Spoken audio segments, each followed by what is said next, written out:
Karimnagar dumping యార్డ్లో జేసీబీలు మొరాయించడంతో వందల సంఖ్యలో చెత్త తరలింపు ట్రాక్టర్లు బారులు తీరాయి. దీంతో ఉదయం 6 గంటల నుంచి చెత్త తరలింపు వాహనాలు డంపింగ్ యార్డ్ పరిసర ప్రాంతాల్లో నిలిచిపోయాయి.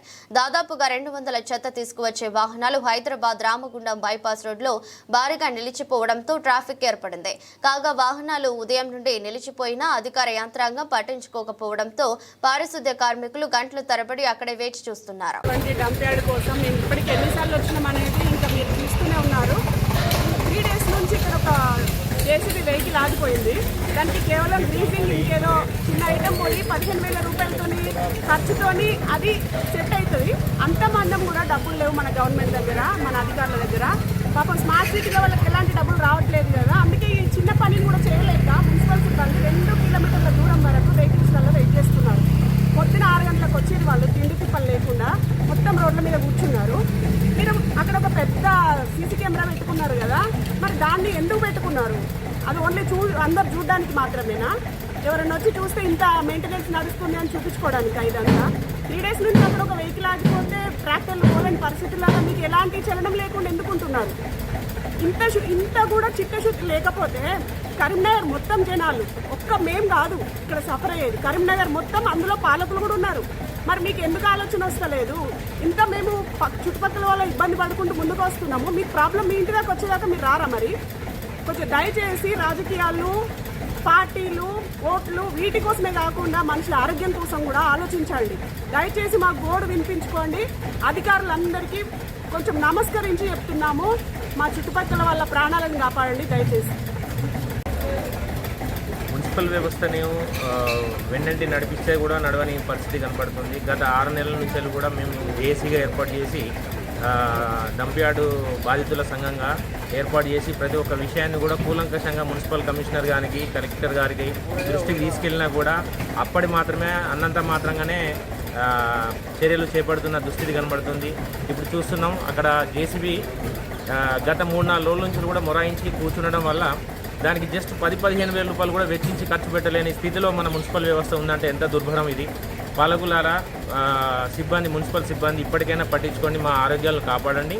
ప్రతి ఒక్క విషయాన్ని కూడా మా అంతటా మేము మీ దృష్టికి తీసుకొచ్చేదాకా కూడా మీరు దీని మీద చర్య తీసుకోవట్లేదు. ఇక్కడ సీసీ కెమెరాలు ఉన్నాయంటారు, కరెంటు ఉన్నదంటారు, ఏది కూడా నిర్లక్ష్యంగా వ్యవహరిస్తూ ఇంతమంది వేల కొద్ది ప్రజల ఆరోగ్యాలను పొట్టన పెట్టుకునేటట్టయితే మీరు ఎలా భావి భారత పౌరులకు మీరు మార్గదర్శకులు అవుతారు? ఇకనైనా కళ్ళు తెచ్చి, ఇప్పుడు వర్షాకాలం మొదలై గత 15-20 రోజుల నుంచి కూడా ఇక్కడ విపరీతమైన వర్షం కారణంగా చెత్త వేయలేని స్థితి. 9 ఎకరాల పైచిలుకున్న స్థలంలో చెత్త కంప్లీట్ నిండిపోయి గుట్టలకు పేరుకపోయిన స్థితి. దానిపైకి కూడా వెళ్ళలేని పరిస్థితిలో వర్షం పైనుంచి కిందికి దారలాగా పడుతున్నాయి. మనం చూస్తున్నాం అక్కడి నుంచి ఇక్కడ దాకా 2 కిలోమీటర్ల పైమేర ఈ రోజున 2 కిలోమీటర్ల పైమేర అంటే 250 పైచిలుకు ట్రాక్టర్లు, వాళ్ళ మున్సిపల్ చెత్త బండ్లు అన్నీ కూడా నిలిచిపోయిన స్థితి. దగ్గర కార్మికులు కూడా 200 పైచిలుకు మంది పొద్దున 6 గంటల నుంచి ఇప్పటిదాకా కూడా భోజనం టిఫిన్ చేయలేని పరిస్థితి. వాళ్ళ అవస్థలు ఇప్పుడు మధ్యాహ్నం 1 గంటకు అవస్తున్నది.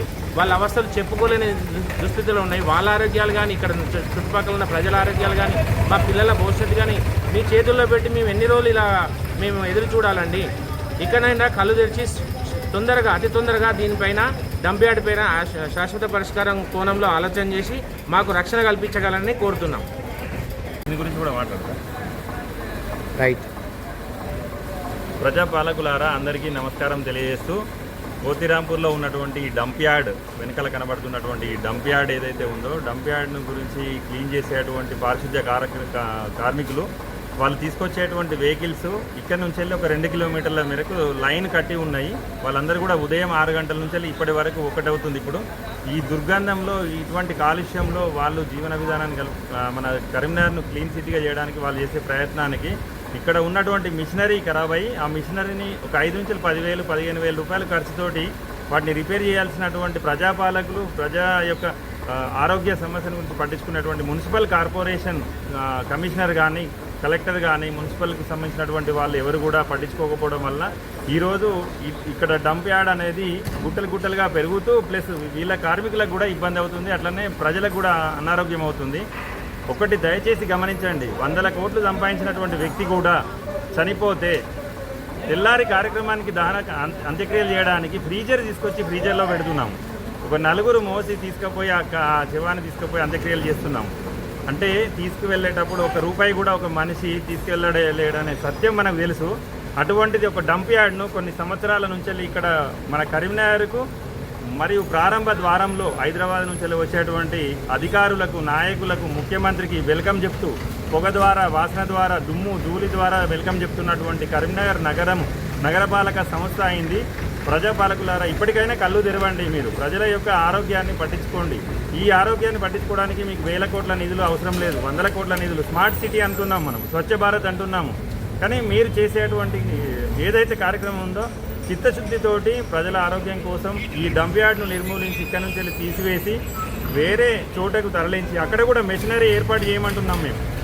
ఆ మెషినరీ ఏర్పాటు చేసి ఇక్కడ నుంచి తీసేసి ఇండోర్లో గోపాల్లో ఉన్నటువంటి మన మధ్యప్రదేశ్లో ఉన్నటువంటి ఇండోర్ను మన దగ్గర ఉన్నటువంటి ఐఏఎస్ అధికారి పరికిపల్లిన నరహరి అనేటువంటి వ్యక్తి, అలాంటి వ్యక్తి అక్కడ ఇండోర్ను సుందరీకరమైనటువంటి నగరంగా గత 8 సంవత్సరాల నుంచి వెళ్ళి అతి సుందరమైనటువంటి నగరంగా, క్లీన్ సిటీగా మనకు ప్రతి సంవత్సరం అక్కడ అవార్డు వస్తుంది.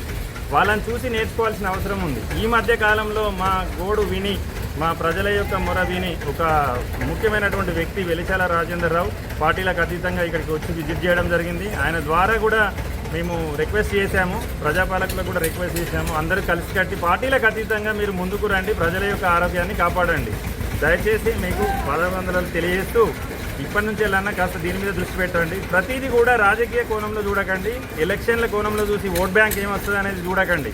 కనీసం కరీంనగర్ నగర ప్రజలందరికీ కూడా AQI ఎయిర్ క్వాలిటీ ఇండెక్స్ చూడండి. మీరు 50 బిలో ఉంటే మనకు ఆరోగ్యంగా ఉన్నట్టు. ఎబో 80 చూపిస్తుంది, 150, 160 దాకా వెళ్తుంది.